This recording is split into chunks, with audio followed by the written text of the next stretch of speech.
प्रेम या रोग या राजनीति। 11 से 19 साल के बीच की 6 बच्चियों को आत्महत्या करने के लिए मजबूर करने और 250 लड़कियों का सीरियल रेप करने की क्या सजा होना चाहिए दोस्तों? फारूक चिश्ती और नफीस चिश्ती ने कम से कम 250 लड़कियों को ब्लैकमेल किया और रेप किया। रेप ही नहीं, गैंग रेप भी किया और यह सिलसिला 1-2 नहीं, कई सालों तक चलता रहा। यह कहना हमारा नहीं है, यह कहना है भारत की सुप्रीम कोर्ट का और यह जानकारी डॉक्यूमेंटेड है।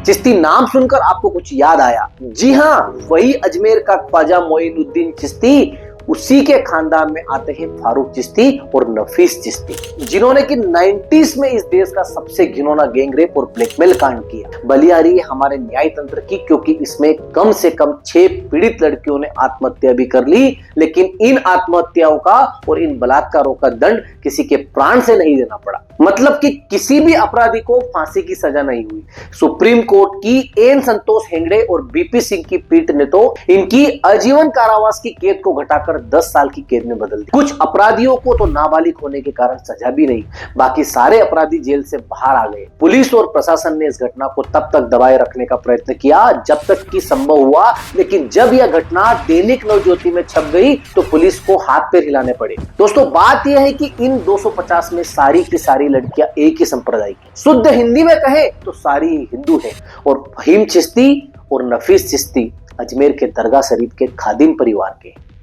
अब इन खादिमों को आप शरीफ कहेंगे या बदमाश, या आपकी मर्जी है, वहां चादर चढ़ाए या चप्पल, यह भी आपकी ही मर्जी। हमारा तो आपसे सवाल है कि जिस दिन फारूक चिश्ती और नफीस चिश्ती ने पहली लड़की को छेड़ा था, पहली लड़की के साथ रेप किया था, क्या उसी दिन उसकी आंखों में गंगा जल नहीं डाल दिया जाना था? जी हां, गंगा जल, यही नाम दिया था बिहार के लोगों ने उस एसिड को, उस तेजाब को जो वह बलात्कारी की आंखों में डाल देते थे, क्योंकि बिहार में भी प्रशासन ने यही रवैया अपना रखा है। वो अपराधियों के, दबंगों के, बलात्कारों को पूरी तरह नजरअंदाज कर देता। तब जनता को ही अपने हाथ में कानून लेना पड़ा, तब जाकर उन बलात्कारों का सिलसिला रुका। बिहार और अजमेर में फर्क है कि बिहार में था यह गुंडाराज, लेकिन अजमेर में यह गुंडाराज से भी कुछ अधिक था। यह गुंडाराज से ज्यादा खतरनाक था, क्योंकि इसमें एक पर्टिकुलर कम्युनिटी की लड़की को ही टारगेट किया जाता था और टारगेट करने वाला दूसरी पर्टिकुलर कम्युनिटी के लोग होते थे। और यह सिलसिला देश में तब से चल रहा है। दोस्तों, इस तरह की घटनाएं लगातार हो रही हैं और हर जगह हो रही हैं।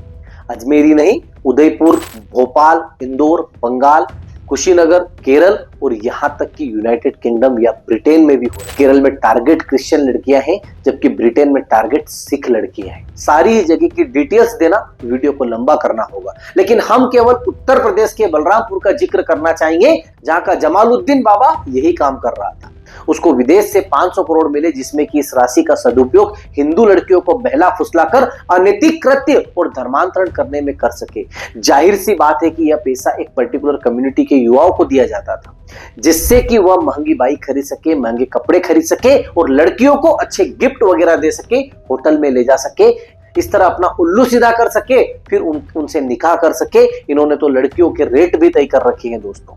ब्राह्मण, क्षत्रिय या सिख परिवार के लड़की के लिए 15 से 16 लाख, ओबीसी लड़की के लिए 10 से 12 लाख और अन्य लड़कियों के लिए 8 से 10 लाख फंडिंग खाड़ी देशों से हुई है, अर्थात गल्फ कंट्री से हुई है। बलरामपुर के उतरोला तहसील के अंतर्गत रेहरा माफी गांव का रहने वाला जमालुद्दीन पहले पहल तो विधवाओं को टारगेट करता रहा और धर्मांतरण के बदले उन्हें मदद का आश्वासन देता रहा। उसकी एक हाथ में 6 उंगलियां हैं, इसलिए इसका नाम छांगुर बाबा पड़ गया।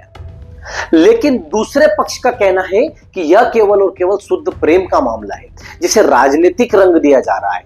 प्रेम मुस्लिम लड़की और हिंदू लड़के में भी तो हो सकता है। तो यह प्रेम है या रोग या राजनीति, आइए विवेचना करते हैं। दोस्तों, यदि सुनील दत्त नरगिस से शादी कर सकते हैं, ऋतिक रोशन सुजैन खान से शादी कर सकते हैं, शाहरुख खान गौरी से शादी कर सकते हैं, सैफ अली खान अमृता सिंह और करीना कपूर से शादी कर सकते हैं, इस तरह आमिर खान रीना दत्ता और किरण राव से शादी कर सकते हैं, या 2 शादी करने के बाद 3 तलाक दे सकते हैं। 3 तलाक दे सकते हैं ना, सॉरी 2 तलाक दे सकते हैं ना, अर्थात रीना दत्ता और किरण राव को तलाक देकर तीसरा निकाह गोरी स्प्रेड के साथ कर सकते हैं। तो आम आदमी ऐसा क्यों नहीं कर सकते? अब कुछ लोग कह रहे हैं आमिर खान का तीसरा विवाह तो एक अफवाह है। जो भी हो, मुद्दा यह है कि आम आदमी ऐसा क्यों नहीं कर सकता। मतलब आम मुस्लिम आम हिंदू से या आम हिंदू आम मुस्लिम से शादी क्यों नहीं कर सकता? जैसे कि जामनेर का सुलेमान खान पठान अभिया या नाबालिग हिंदू बच्ची का बदला हुआ नाम है, अभिया से शादी करना चाहता था या कम से कम अफेयर तो रखना ही चाहता था। तो इन दोनों प्रेमियों के बीच में समाज क्यों कूद पड़ा? कूद ही नहीं पड़ा, बल्कि उसने सुलेमान खान पठान के साथ मारपीट भी की। इसी मारपीट में सुलेमान खान पठान की मौत हो गई, ऐसा भी कहा जा रहा है। तो क्या इसे मान लिया जाए कि अमीर या हाई प्रोफाइल लोग तो इंटरफेथ मैरिज कर सकते हैं, लेकिन गरीब प्रेमी दूसरे संप्रदाय में, दूसरे धर्म में शादी नहीं कर सकते? यही कहना है अबू आजमी का। वो क्या कह रहा है, सुन लेते हैं जरा। जो र्यूमर है कि किसी नॉन मुस्लिम लड़की से बात करता था, तो अगर नॉन मुस्लिम लड़की से बात करता था तो लड़की क्यों बात करती थी? क्या लड़की माइनर थी? अगर लड़की माइनर नहीं थी तो उस लड़की का भी कसूर है, दोनों का कसूर है, और ये कसूर तो माना नहीं जाता सर देश में। ऐसी ही एक दूसरी पार्टी है जो कहती है 15 मिनट के लिए पुलिस हटा लो तो बता देंगे हिंदुओं को, मतलब मुसलमान हिंदुओं को बता देंगे 15 मिनट के लिए आप पुलिस तो हटा लो। उस पार्टी के नेता इम्तियाज जलील ने कह दिया कि सुलेमान पठान तो शहीद है। अब शहीद का अर्थ आप और हम तो यही समझते हैं कि जो किसी महान काम को करते हुए वीर गति को प्राप्त हो जाता है। दुश्मन से लड़ते हुए कोई नेक काम करते हुए उसको शहीद कहा जाता है। तो सुलेमान खान पठान ने क्या नेक काम किया? क्या नाबालिग अभिया से अफेयर करना नेक काम था? इम्तियाज जलील की नजरों में तो यह नेक काम था, लेकिन पुलिस ने इम्तियाज जलील को क्या कहा और उसके बाद इम्तियाज जलील की बोलती बंद क्यों हो गई, इसको देख लेते हैं। स्थानीय लोगों का कहना है कि अभिया यदि सुलेमान खान पठान के इशारों पर नहीं नाचती तो उसका भी 90 किलोमीटर दूर बुरहानपुर के नेपा नगर की भाग्यश्री जैसा ही हाल होता, जिसको रईस शेख ने चाकू से गोद दिया क्योंकि भाग्यश्री ने रईस शेख का रिलेशन टुकरा दिया था। बुरहानपुर के ही शिकारपुर थाना क्षेत्र में एक अन्य प्रकरण में भी ऐसा ही हुआ, जहां सलीम शेख ने शारदा के घर में घुसकर हथौड़े से मार मार कर उसका सिर फोड़कर मर्डर कर दिया। तो यदि अभिया सुलेमान को ठुकरा देती तो उसका भी मर्डर हो सकता था। दिल्ली में भी इसी प्रकार का मर्डर हो चुका है, यह तो आप जानते ही होंगे, जहां एक प्रेमी ने अपनी हिंदू गर्लफ्रेंड को छत पर से धक्का देकर मार डाला। इसी तरह निकिता तोमर को रहमान और उसके दोस्त ने गोली मार दी। यह घटना फरीदाबाद के पास वल्लभगढ़ की। स्थानीय लोकल लोगों का यह भी कहना है कि सुलेमान खान पठान अभिया का शोषण कर रहा था, क्योंकि उसके पास अभिया के साथ के कुछ इंटीमेट चित्र एवं वीडियो थे, जिसकी पुष्टि वहां के पुलिस अधिकारियों ने भी की है। अर्थात सुलेमान चाइल्ड मोलेस्टर था। इन वीडियोस के आधार पर सुलेमान अभिया को ब्लैकमेल करता था। ब्लैकमेल करके वह अभिया को लगातार देह शोषण करता था। इतना ही नहीं, वह अभिया को कहता कि अब तेरे से मेरा मन भर गया है, तू तेरी बहन को लेकर आ, उसके बाद उसकी बहन तेरी सहेली को लेकर आ, और इस तरह से यह चेन बढ़ती जाती। वह अभिया के साथ साथ अभिया की बहन, अभिया की सहेलियों का भी शोषण करता, और यह चेन लंबी लंबी लंबी बहुत लंबी बढ़ती जाती, जैसे कि अजमेर में बढ़ गई थी। अजमेर में यह चेन बढ़ते बढ़ते 250 तक पहुंच गई, और यह 250 तो यह एक ऑफिशियल फिगर है। और अजमेर प्रकरण को जानने के बाद आप समझ सकते हैं कि इसमें कितने सैकड़ों हजारों और भी नाम हो सकते हैं जो सामने ही नहीं आए हो।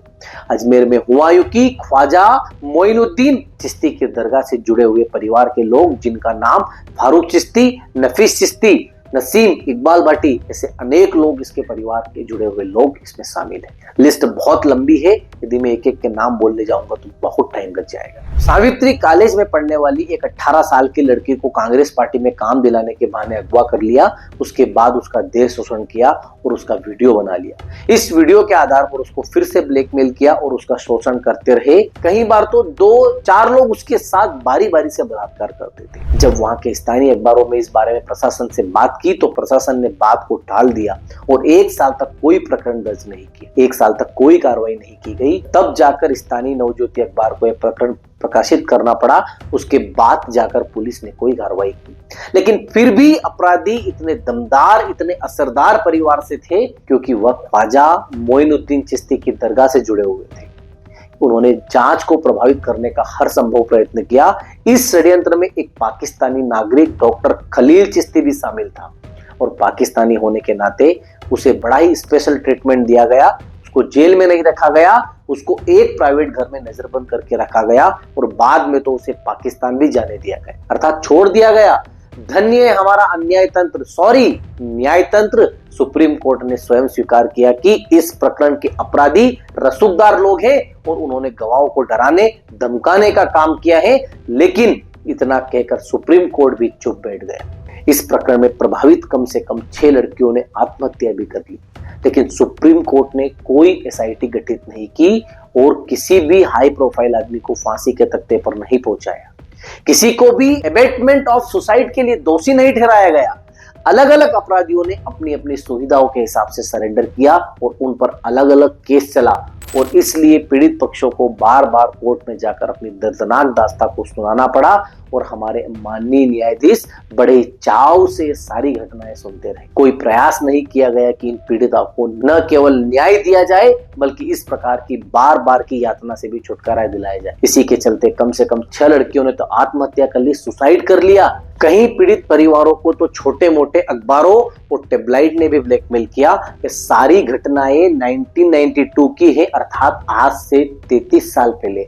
तो हमारा आपसे सवाल यह है कि सुलेमान खान पठान का मरना ठीक है या इन 6 लड़कियों का, या निकिता तोमर का, या बुरहानपुर की शारदा का, या नेपानगर की भाग्यश्री का, या दिल्ली की एकता का, या पुणे की श्रद्धा वालकर का 36 टुकड़ों में कटकर कई दिनों तक फ्रीज में पड़े रहना ठीक? सुलेमान खान पठान का केस या अजमेर का केस यदि केवल एक इंडिविजुअल इंसिडेंट होता तो कोई बात नहीं थी, लेकिन यह एक पैटर्न बन गया है जो एक जगह नहीं बार बार अनेक जगह रिपीट हुआ है।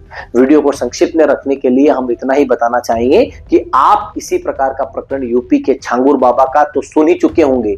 ऐसा ही प्रकरण भोपाल में हो चुका है, उदयपुर में हो चुका है। कहने का तात्पर्य इतना ही कि ये सारे लड़के केवल किसी लड़की के प्रेम में नहीं पड़ते हैं, वह एक हिंदू लड़की के प्रेम में पड़ते हैं या उसको इस मिशन में लगाया जाता है, बल्कि एक हिंदू लड़की को फंसाते हैं, उसके द्वारा ब्लैकमेल की गई लड़की भी हिंदू होती है और उसके बाद में उसके द्वारा किसी अन्य हिंदू लड़की को ही ब्लैकमेल किया जाता है।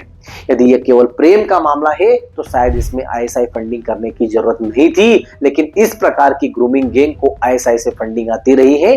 छांगुर बाबा केस ने सिद्ध कर दिया है। लेकिन हमारी सुप्रीम कोर्ट का तो रवैया दूसरी तरफ ही है। सुप्रीम कोर्ट चाहती है कि कंसेशुअल सेक्स एज 18 से घटकर 16 कर दी जाए, अर्थात यदि आपकी लड़की 16 साल की है और आपके पड़ोस का लड़का 16.5 साल का है तो उन्हें जो चाहे वह करने की छूट दे दी जाए और इसके लिए 18 साल तक रुकने की कोई जरूरत नहीं है। सुप्रीम कोर्ट यह इशारा कर रहा है कि 16 साल के बच्चों को मात्र गपशप और गॉसिप तक सीमित नहीं रहना चाहिए, प्रेम पत्र नहीं, केवल लव लेटर नहीं लिखना चाहिए, बल्कि इससे आगे बढ़कर कुछ ठोस कदम उठाना चाहिए, तभी तो जाकर यह वयस्क कहलाए। खुशकिस्मती केवल यह है कि भारत सरकार ने तो अभी इस कदम का सख्त विरोध किया है। सरकार का कहना है कि केवल 18 साल की अवधि ठीक है, इसे 16 साल तक करने से बाल शोषण की संभावनाएं बढ़ जाएगी, चाइल्ड मोलेस्टेशन बढ़ जाएगा। तो दोस्तों, आपके परिवार में भी कोई ना कोई 16, 17, 18 साल के बच्चे होंगे, जवान होंगे, तो आपकी क्या राय है? 16 साल ठीक है या 18 साल? इसको कमेंट सेक्शन में जरूर बताएं। और भी वीडियो के बारे में आपको जो लगा हो बताएं जरूर। आपकी राय हमारे लिए बहुत महत्वपूर्ण है। हमारा तो कहना है कि 18 की जगह 16 क्यों की जाए, 14 कर दिया जाए, अरे भाई 12 कर दिया जाए ना। आखिर प्रोग्रेस का, डेवलपमेंट का, विकास का यही तो तकाजा है। और 12 साल भी बहुत ज्यादा है, क्यों ना इसको 9 साल कर दिया जाए या 6 साल कर दिया जाए, जैसे जिसकी मर्जी। आखिर शरीर है आपका, आपकी गर्लफ्रेंड का, आपके बॉयफ्रेंड का। जी हाँ दोस्तों, यही राय है एमिकस क्यूरी अर्थात न्याय मित्र इंदिरा जयसिंह की। इंदिरा जयसिंह को सुप्रीम कोर्ट ने अपना मित्र घोषित किया है कि इस बारे में अपनी राय दे। इंदिरा जयसिंह जो कि बड़ी ही नामी वकील है, जिनके की केस सुप्रीम कोर्ट रात के 12 बजे भी सुन लेता है। उन्होंने सुप्रीम कोर्ट को सलाह दी है कि कंसेशुअल सेक्स की एज लिमिट 18 से घटाकर 16 की जाए। इंदिरा जयसिंह इसके लिए यूनाइटेड किंगडम या इंग्लैंड का उदाहरण देती हैं, लेकिन यह भूल जाती है कि भारत और ब्रिटेन में कुछ फर्क है। हमारी काली चमड़ी के अंग्रेजों के रंग ढंग, रहन सहन को क्यों अपनाना चाहते हैं? अंग्रेजों की हर बात बुरी भी नहीं है, लेकिन अंग्रेजों की हर बात नकल करने लायक भी नहीं। दोस्तों, अंग्रेजों ने हमें रेलवे दी, रोड नेटवर्क दिया, टेलीफोन दिया, आज की तारीख में इंटरनेट और कंप्यूटर भी दिया। इसके लिए उनका धन्यवाद है, लेकिन इसलिए यह जरूरी नहीं कि हम उनकी हर बात अपना ले। यदि उनकी हर बात अपना ली जाएगी तो आपको या तो अपने आप के साथ रहना पड़ेगा या माँ के साथ या सोतेले बाप के साथ, क्योंकि वहां का तो यही चलन है, वहां का तो यही ट्रेंड। यूएसए अर्थात अमेरिका में 50% शादियां डाइवोर्स में परिवर्तित हो जाती है। खैर, यह अलग विषय हो जाएगा और विषय का विषयांतर हो जाएगा, इसके बारे में बात करेंगे फिर कभी। लेकिन चलते चलते फिर से याद दिला दे, इन सारी बातों के बारे में आपकी राय कमेंट सेक्शन में जरूर लिखे। केवल लाइक और डिसलाइक करके अपना पल्लू न झाड़े, अपना टाइम बचाने की कोशिश ना करें। आखिर 10-15 सेकंड तो आप भी दे ही सकते हैं। जरूर से जरूर आप कमेंट सेक्शन में अपनी राय हमको बताएं।